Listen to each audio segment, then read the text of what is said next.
Welcome to Jazzy Aroma. Hello friends, இன்னைக்கு நான் உங்களுக்கு செஞ்சு காமிக்க போறது Cooku with Comaliல Ashwin செஞ்ச North Indian veg meal recipe தான் உங்களுக்கு இன்னைக்கு நான் செஞ்சு காமிக்க போறேன். இப்போ நான் முதல்ல வந்து வாழை இலையில கேரட் அல்வா வைக்கிறேன். அதுக்கு அப்புறம் மஷ்ரூம் மட்டர் மலாய்,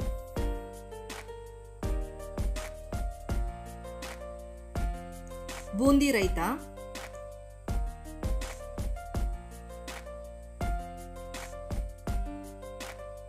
पनीर टिक्का,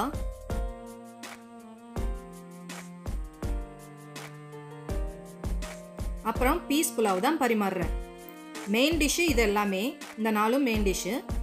இது வந்து அதுக்கு தொட்டு சாப்பிட்றதுக்காக பீஸ் புலாவ் செஞ்சுருக்கேன். அப்புறம் ஸ்ட்ராபெரி லஸ்ஸி. இது எல்லாத்தையும் நாம எப்படி செய்யலாம்ங்கறத இந்த வீடியோல நம்ம பார்க்கலாம். இந்த வீடியோ பார்க்குற யாராவது சப்ஸ்கிரைப் பண்ணாம பார்க்குறீங்களா? ப்ளீஸ் சப்ஸ்கிரைப் பண்ணிட்டு பாருங்க. அப்பதான் எங்களுக்கும் புது புது வீடியோக்கள் போடணுங்கிற ஒரு ஆர்வமும் இருக்கும், நீங்க எங்களை என்கரேஜ் பண்ண மாதிரி இருக்கும். அதனால ப்ளீஸ் சப்ஸ்கிரைப் பண்ணிட்டு பாருங்க. முதல்ல நாம பன்னீர் டிக்கா தான் செய்ய போறோம். அதுக்கு ஒரு பவுல் எடுத்துக்கோங்க. 1/2 கப் அளவுக்கு தயிர் ஊத்திக்கோங்க. 1/4 டீஸ்பூன் அளவுக்கு மஞ்சத்தூள், 1/2 டீஸ்பூன் அளவுக்கு மிளகாத்தூள், 1/2 டீஸ்பூன் அளவுக்கு கரம் மசாலா தூள், 1/2 டீஸ்பூன் அளவுக்கு ஆம்ச்சூர் பவுடரும் 1/2 டீஸ்பூன் அளவுக்கு சாட் மசாலா பவுடரும் சேர்த்துக்கோங்க. கசூரி மேத்தியை கொஞ்சம் போல எடுத்துட்டு உள்ளங்கையில வச்சு நல்லா இந்த மாதிரி தேய்ச்சிட்டு சேர்த்துக்கோங்க. அப்பதான் வாசனை நல்லா இருக்கும்.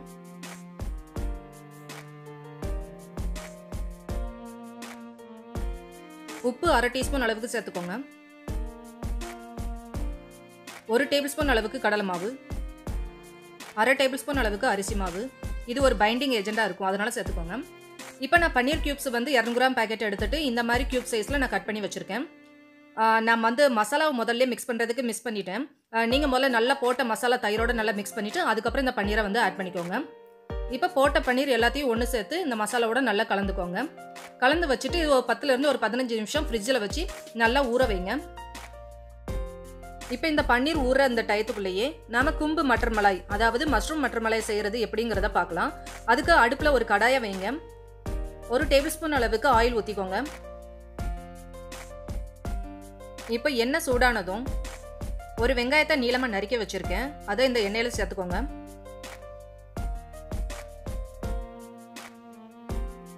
லேசா வெங்காயத்தை வதக்கி விடுங்க. ஒரே பச்சை மிளகாவும் ஒரு சின்ன துண்டு இஞ்சியும் 6 பல்லு பூண்டும் நறுக்கி வச்சிருக்கேன், அதையும் இந்த வெங்காயத்தோட சேர்த்து நல்லா வதக்குங்க. ஒரு 6-7 முந்திரி பருப்பை இதோட சேர்த்துக்கோங்க.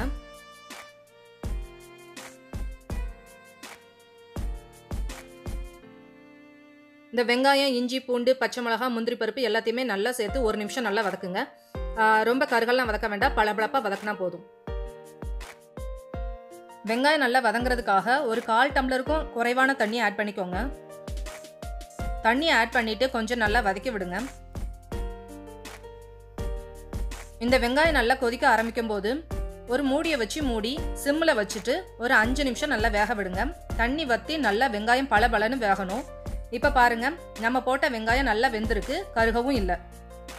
இப்போ இந்த வதங்கின வெங்காயத்தை ஒரு பிளேட்ல மாத்திட்டு நல்லா ஆற வச்சுட்டு மிக்சியில் மையா அரைச்சி எடுத்து தனியாக எடுத்து வச்சிருங்க.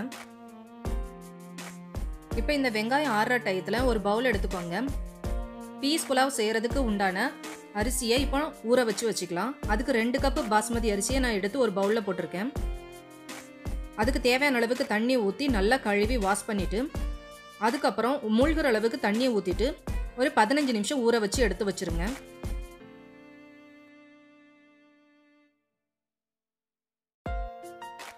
இப்போ மஷ்ரூம் மட்டர் மலாய் செய்யறதுக்கு அடுப்புல ஒரு கடாயை வச்சுட்டு ஒரு குழிக்கரண்டி அளவுக்கு ஆயில் ஊத்திக்கோங்க.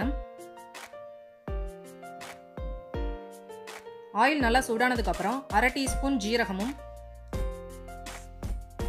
1/2 டீஸ்பூன் அளவுக்கு சாஹி ஜீராவும் ஆட் பண்ணிக்கோங்க.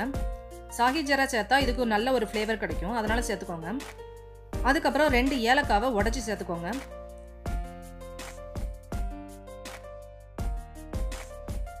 மஷ்ரூம் மட்டர் மலாய்க்கு நம்ம ஏற்கனவே வெங்காயத்தை வதக்கி ஆற வச்சிருந்தோம் இல்லையா, அந்த ஆற வச்ச வெங்காயத்தை மிக்சியில போட்டு நல்லா மையா அரைச்சிடணும்.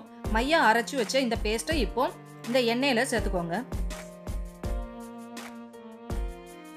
இப்போ நாம சேர்த்த இந்த வெங்காய பேஸ்ட்டை நல்லா ஹை ஃப்ளேமாக வச்சுட்டு நல்லா வதக்கி விடுங்க. நல்லா நம்ம ஊற்றின எண்ணெய் ஃபுல்லும் வெளியில் ரிலீஸ் ஆகிற அளவுக்கு நல்லா வதக்கி விடணும். நல்லா 1 நிமிஷம் நல்லா ஹை ஃப்ளேமில் வச்சு நல்லா வதக்கி விடுங்க.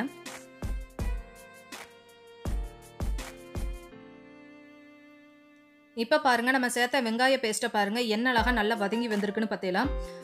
இந்த அளவுக்கு ஆயிலாம் பிரிஞ்சு அல்வா மாதிரி நல்லா வழுக்கிக்கிட்டு வதங்கி வரணும். இதுதான் சரியான பதம். இந்த பதத்தில் இருந்தால் தான் நம்ம ஆட் பண்ண அந்த வெங்காயத்தோட பச்சை வாசனைலாம் போய் நம்மளுக்கு சாப்பிட்றதுக்கும் இந்த கிரேவி நல்லா டேஸ்ட்டாக இருக்கும்.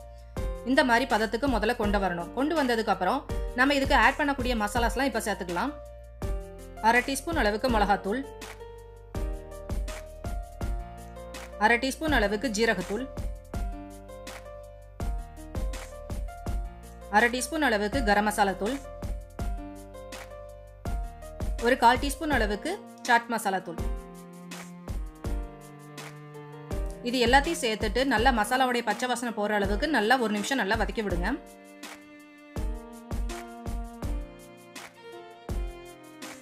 நாம ஆட் பண்ணியிருக்கிற இந்த மசாலாவுடைய பச்சை வாசனைலாம் போற அளவுக்கு நல்லா வதக்கி விடுங்க. நல்லா வதங்கினதுக்கு அப்புறம் ஒரு 1/4 கப் அளவுக்கு பச்சை பட்டாணி ஆட் பண்ணிக்கோங்க. நான் யூஸ் பண்ணியிருக்கிறது ஃப்ரோசன் பச்சை பட்டாணி தான். அதுக்கப்புறம் மஷ்ரூம் வந்து 200 கிராம் பாக்கெட்டில் பாதி அளவுக்கு தான் நான் சேர்த்துருக்கிறேன். நல்லா கட் பண்ணிவிட்டு இந்த மாதிரி சேர்த்துக்கோங்க. நல்லா பச்சை பட்டாணியும் மஷ்ரூமும் நல்லா வதங்குற அளவுக்கு நல்லா 1 நிமிஷம் அந்த மசாலாவோட சேர்த்து நல்லா வதக்கி விடுங்க.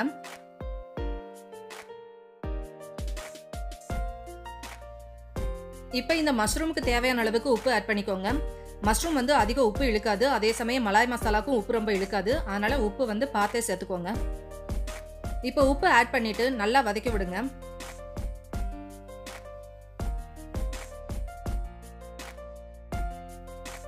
இப்போ மஷ்ரூமை வந்து ஒரு மூடி வச்சு மூடிட்டு சிம்மில் வந்து ஒரு 5 நிமிஷம் நல்லா வேக விடுங்க. மஷ்ரூமும் அண்டு உப்பும் சேரும்போது நல்லா அதில் உள்ள தண்ணிலாம் நல்லா ரிலீஸ் ஆகி நல்லா வெந்து கொடுக்கும். இப்போ பாருங்க, மஷ்ரூம்லேருந்து தண்ணி கொஞ்சம் ரிலீஸ் ஆகி கொஞ்சம் கொலகொலப்பாக இருக்குது பார்த்தீங்களா? இந்த மாதிரி ஸ்டேஜ் வரணும். இந்த ஸ்டேஜ் வந்ததுக்கப்புறம் இந்த கிரேவிக்கு நம்மளுக்கு தேவையான அளவுக்கு கொஞ்சம் தண்ணி ஆட் பண்ணிக்கலாம். நான் ஒரு 1/2 டம்ளர் அளவுக்கு தண்ணி ஆட் பண்ணியிருக்கிறேன். தண்ணி ஆட் பண்ணிவிட்டு நல்லா கலந்து விடுங்க.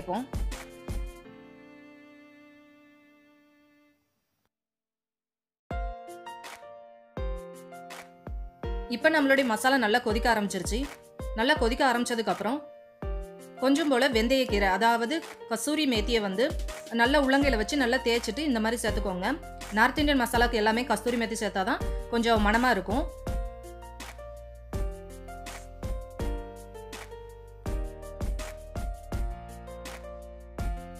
இது மஷ்ரூம் மட்டர் மலாய்ங்கிறதால கண்டிப்பாக நம்ம மலாய் வந்து ஆட் பண்ணி ஆகணும், அதாவது ஃப்ரெஷ் க்ரீம் ஆட் பண்ணணும்.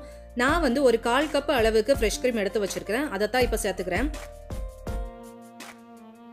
உங்கள் வீட்டில் ஃப்ரெஷ் க்ரீம் இல்லாட்டி நீங்கள் வந்து பால் மேலே உள்ள ஆடை இருக்குல்ல, அந்த ஆடையினாலும் எடுத்து நல்லா அடிச்சுட்டு இதில் சேர்த்துக்கலாம். அப்படி இல்லாத பட்சத்தில் பால்னாலும் நீங்கள் ஆட் பண்ணிக்கலாம். இப்போ நம்ம போட்ட க்ரீம் வந்து நல்லா சூடு வர்ற மாதிரி ஒரு கொதி வர்ற மாதிரி வச்சுக்கோங்க. ஒரு கொதி வந்ததுக்கப்புறம் 1 டேபிள் ஸ்பூன் அளவுக்கு பட்டர் வந்து ஆட் பண்ணிக்கோங்க. அப்போ ஒரு ரிச் டேஸ்ட் கிடைக்கும், ரொம்ப நல்லாயிருக்கும் சாப்பிட்றதுக்கு. இப்போ நம்மளுடைய மஷ்ரூம் மட்டர் மலாய், அதாவது கும்பு மட்டர் மலாய் வந்து ரெடி ஆயிடுச்சு. நம்ம சேர்த்துருக்கிற பட்டர் வந்து மெல்ட் ஆனதுக்கப்புறம் அடுப்பை நம்ம ஆஃப் பண்ணிடலாம். நம்மளுடைய மட்டர் மலாய் வந்து இப்போ ரெடி ஆயிடுச்சு. அடுத்து நாம செய்ய போகிறது வந்து பீஸ் புலாவ் தான். பீஸ் புலாவ் செய்கிறதுக்கு அடுப்பு மேலே ஒரு குக்கரை வைங்க. அதில் கொஞ்சம் போல் ஆயில் சேர்த்துக்கோங்க. கூடவே 2 டேபிள் ஸ்பூன் அளவுக்கு கீயும் ஆட் பண்ணிக்கோங்க.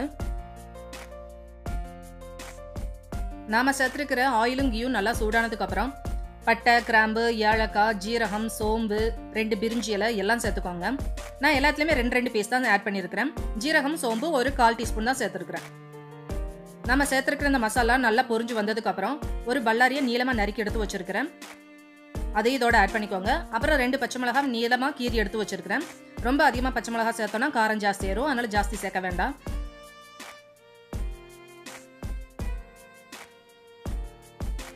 இப்போ நம்ம சேர்த்துருக்கிற வெங்காயத்தை லேசாக வதக்கி விடுங்க.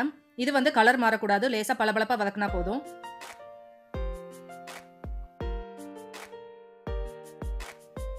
நாம சேர்த்துருக்கிற இந்த வெங்காயத்தை வந்து நம்ம நல்லா 1 நிமிஷம் வதக்கினா போதும்.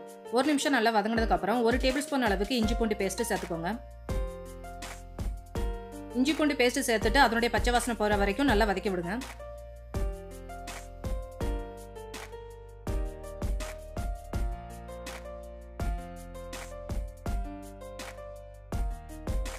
இப்போ நான் புதினா கொத்தமல்லி ஒரு கைப்பிடி எடுத்து நல்லா நறுக்கி எடுத்து வச்சிருக்கிறேன். அதையும் இதோட சேர்த்துக்கோங்க. புலாவ்னா கண்டிப்பாக புதினா கொத்தமல்லி சேர்த்தா தான் நல்லா வாசமாக இருக்கும். புதினா கொத்தமல்லியை சேர்த்துட்டு நல்லா வதக்கி விடுங்க. இப்போ அதே மாதிரி ஃப்ரோசன் பீஸ் வந்து ஒரு 1/4 கப் எடுத்து வச்சிருக்கிறேன். அதையும் சேர்த்துக்கோங்க. உங்கள்கிட்ட பச்சை பட்டாணி ஃப்ரெஷ்ஷாக கிடைச்சாலும் அதையும் நீங்கள் சேர்த்துக்கோங்க. இப்போ பச்சை பட்டாணியை போட்டுட்டு நல்லா வதக்கி விடுங்க. நான் 2 கப்பு பாஸ்மதி ரைஸ் எடுத்து நனைய வச்சுருக்கேன். 2 கப்புக்கு நான் 4 கப்பு தண்ணி தான் ஆட் பண்ணுறேன். உங்கள் மெஷர்மெண்ட்டு 1 கப்பு பாஸ்மதி ரைஸுக்கு 1.5 கப்பு தண்ணி தான் நீங்கள் சேர்க்குறதா இருந்தால் நீங்கள் அப்படியே சேர்த்துக்கோங்க. நான் சொல்கிற இந்த மெஷர்மெண்ட் வந்து எனக்கு ரொம்ப பர்ஃபெக்டாக இருந்துச்சு. அதனால தான் 1 கப்பு பாலும் மீதி வந்து தண்ணி வந்து நான் மெஷர் பண்ணி எடுத்து வச்சுருக்கேன். அதை தான் நான் இப்போ ஊற்றிருக்கிறேன். இதுக்கு தேவையான அளவுக்கு உப்பு ஆட் பண்ணிக்கோங்க. இப்போ வந்து நம்ம சேர்த்துருக்கிற தண்ணியும் பாலும் நல்லா கொதிக்க ஆரம்பிச்சிருச்சு. இப்போ நம்ம பாஸ்மதி ஊற வச்ச பாஸ்மதியை நான் தண்ணியெல்லாம் நல்லா வடித்து எடுத்து வச்சுருக்கேன். அதையும் இப்போ குக்கரில் நான் போட்டுக்கிறேன். இப்போ நல்லா கலந்து விட்டுருங்க.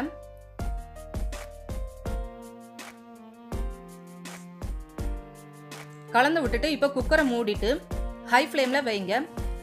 அதில் நல்லா ஆவி வரணும். நல்லா ஆவி வந்ததுக்கப்புறம் குக்கர் வெயிட்டை வச்சுட்டு சிம்மில் வந்து ஒரு 10 நிமிஷம் வச்சிங்கன்னா நம்மளுக்கு பொலன்னு பீஸ்ஃபுல்லாக வந்து ரெடி ஆயிரும். இப்போ வந்து கேரட் அல்வா செய்யலாம். கேரட் அல்வா செய்கிறதுக்கு நான் ஒரு வெங்கல பேன் தான் நான் வச்சுருக்கேன். அதில் ஒரு 2 டீஸ்பூன் அளவுக்கு நெய் ஊற்றிட்டு ஒரு 6 கேரட்டை நான் துருவி எடுத்து வச்சுருக்கிறேன். துருவி எடுத்து வச்ச கேரட்டை வந்து இப்போ வந்து நெய்யில் போட்டுக்கோங்க.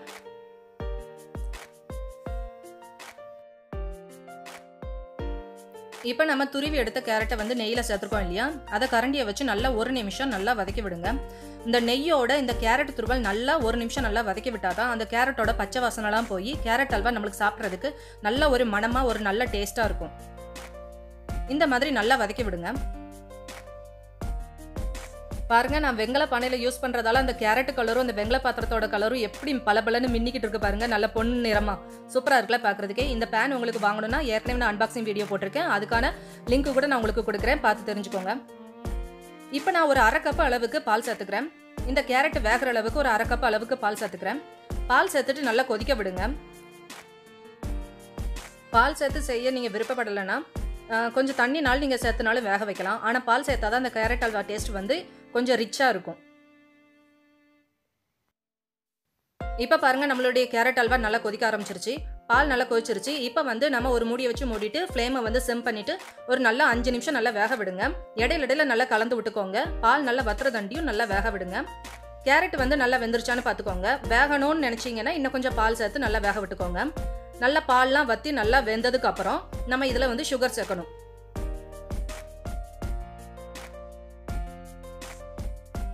இப்போ பாருங்க, நல்லா வெந்துருச்சு.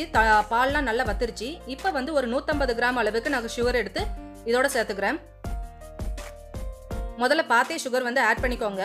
அதுக்கப்புறம் கேரட் வெந்ததுக்கு அப்புறம்னாலும் நீங்கள் வந்து டேஸ்ட் பார்த்துட்டு சுகர் வந்து உங்களுக்கு கூட போடணுன்னாலும் இல்லை கம்மியாக சேர்க்கணுன்னாலும் பார்த்தே நீங்கள் சேர்த்துக்கோங்க. சுகரை போட்டுட்டு நல்லா வந்து வதக்கி விடுங்க. சுகர்லேருந்து நல்லா வாட்டர் வந்து வெளியில் ரிலீஸ் ஆகும். வாட்டர்னால் நல்லா ரிலீஸ் ஆகி அதில் உள்ள தண்ணி எல்லாம் நல்லா வத்துற வரைக்கும் நல்லா வதக்கி விடுங்க. இப்போ பாருங்க, நம்மளுடைய கேரட் அல்வாவில் சுகர் போட்டோம் இல்லையா, அந்த சுகர்லேருந்து ரிலீஸ் ஆன தண்ணியெல்லாம் நல்லா வத்திருச்சு. கிட்டத்தட்ட ரெடி ஆயிடுச்சு. இப்போ வந்து நான் ஒரு ரிச் டேஸ்ட் கொடுக்கறதுக்காக இனிப்பு சேர்க்காத பால்கோவா வந்து இதோட ஆட் பண்ணியிருக்கிறேன். உங்கள்கிட்ட இருந்ததுன்னா இதை சேர்த்துக்கோங்க. அப்படி இல்லாட்டி 2 டேபிள் ஸ்பூன் அளவுக்கு பால் பவுடர்னாலும் நீங்கள் இதோட சேர்த்துக்கலாம். நல்ல ஒரு ரிச் டேஸ்ட்டாக இருக்கும். பால்கோவா வந்து நான் ஒரு 1/4 கப் அளவுக்கு சேர்த்துருக்கிறேன். நல்லா இந்த மாதிரி மஸ்ட் நம்ம வதக்கி விட்டோம்னா அந்த பால்கோவாலாம் நல்லா மெல்ட் ஆயிரும். ஆனால் சாப்பிட்றதுக்கு நல்ல ஒரு ரிச்சான டேஸ்ட் இருக்கும். அதனால் இதை கண்டிப்பாக முடிஞ்சா சேர்த்துக்கோங்க. இப்போ நம்ம இந்த கேரட் அல்வாக்கு தேவையான அளவுக்கு ஒரு 1/4 டீஸ்பூன் அளவுக்கு ஏலக்காய் ஆட் பண்ணிக்கோங்க. ஏலக்காய் ஆட் பண்ணிவிட்டு நல்லா கலந்து விட்டுருங்க.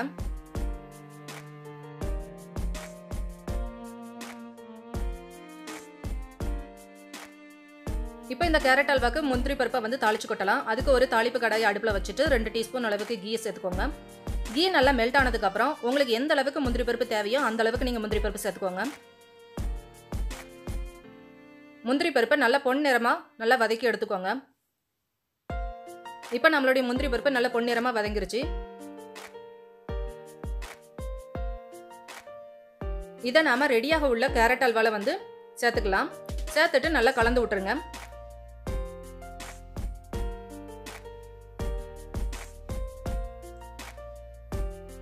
இப்போ பாருங்க நம்மளுடைய சூப்பரான யம்மியான கேரட் அல்வா வந்து சாப்பிட்றதுக்கு ரெடி ஆயிருச்சு. இப்போ பாருங்க நம்மளுடைய பீஸ் புலாவும் ரெடி ஆயிருச்சு.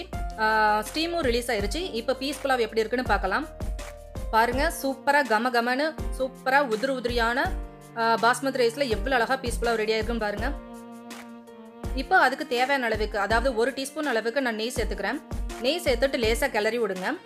சூட்டோட நம்ம பாஸ்மதி ரைஸை ரொம்ப கிளறி விட்டானோ உடஞ்சு போயிடும். அதனால லேசா கிளறி விட்டுருங்க.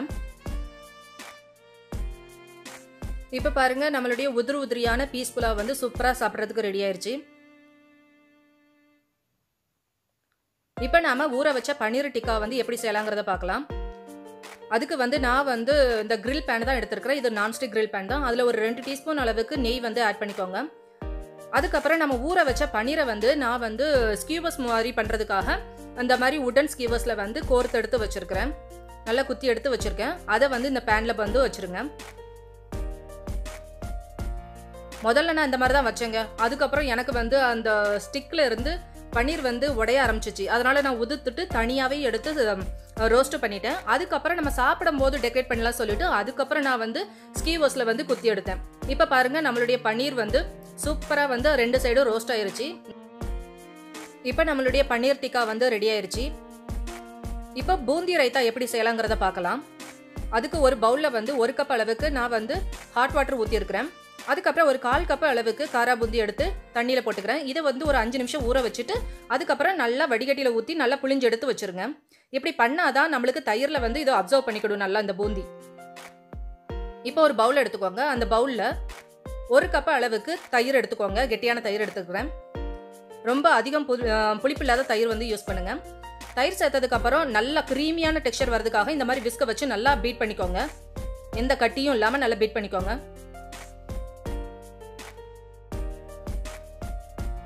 இப்போ ஒரு 1/4 டீஸ்பூன் அளவுக்கு சுகர் சேர்த்துக்கோங்க. இந்த சுகர் சேர்த்தாதான் நம்மளுக்கு அந்த தயிரோட புளிப்பை வந்து கொஞ்சம் அட்ஜஸ்ட் பண்ணும். இப்போ ஒரு 1/4 டீஸ்பூனுக்கு கம்மியாக ஜீரகத்தூள் ஆட் பண்ணிக்கோங்க. அதுக்கப்புறம் ஒரு 1/2 டீஸ்பூன் அளவுக்கு சாட் மசாலா பவுடர், ஒரு 1/4 டீஸ்பூன் அளவுக்கு ஆம்ச்சூர் பவுடர். இது எல்லாமே ஒரு ஃப்ளேவருக்காக தான், அதனால லேசாக சேர்த்துக்கோங்க. இப்போ வந்து ஒரு 1/2 டீஸ்பூன் அளவுக்கு உப்பு சேர்த்துக்கோங்க. நான் வந்து காஷ்மீரி சில்லி பவுடர் ஒரு 1/4 டீஸ்பூன் கம்மியாக சேர்த்துருக்கிறேன்.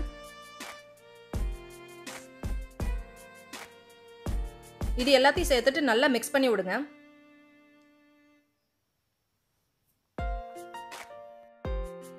நம்ம ஹாட் வாட்டரில் ஊற வச்சு வச்சிருந்தோம் இல்லையா பூந்தி, அதை நல்லா தண்ணி வடிச்சு எடுத்து நான் புளிஞ்சு எடுத்து வச்சிருக்கிறேன்.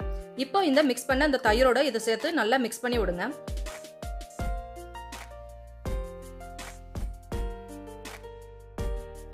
இப்போ நம்மளுடைய பூந்தி ரைத்தா சூப்பராக சாப்பிட்றதுக்கு ரெடி ஆயிருச்சு. அடுத்து நாம ஃபைனலி ஸ்ட்ராபெரி லஸ்ஸி எப்படி செய்யலாங்கிறத பார்க்கலாம். அதுக்கு ஒரு மிக்ஸி ஜார் எடுத்துக்கோங்க. 1 கப் அளவுக்கு கட் பண்ணி வச்ச ஸ்ட்ராபெரியை ஆட் பண்ணிக்கோங்க. அதோட 1 கப் அளவுக்கு கெட்டி தயிர் சேர்த்துக்கோங்க.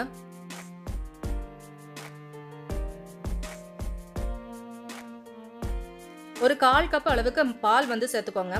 லஸ்ஸிக்கு வந்து கொஞ்சம் போல பால் சேர்த்தா டேஸ்ட் நல்லா இருக்கும் தண்ணி ஆட் பண்றதை விட. இப்போ வந்து ஒரு 1/4 கப் அளவுக்கு சுகரும் ஆட் பண்ணிக்கோங்க. ஒரு 1/4 கப் அளவுக்கு ஃப்ரெஷ் க்ரீமும் ஆட் பண்ணிக்கோங்க. ஒரு ரிச்சான ஒரு டேஸ்ட் கொடுக்கும், அதனால சேர்த்துக்கோங்க. இப்போ மிக்ஸி ஜாரை மூடிட்டு நல்லா ஃபைன் பேஸ்ட்டாக மையா அரைச்சிருங்க. இப்போ வந்து ஒரு கிளாஸ் எடுத்துக்கோங்க. இப்போ ரெடியான நம்மளுடைய ஸ்ட்ராபெரி லஸ்ஸியை ஊற்றிக்கோங்க.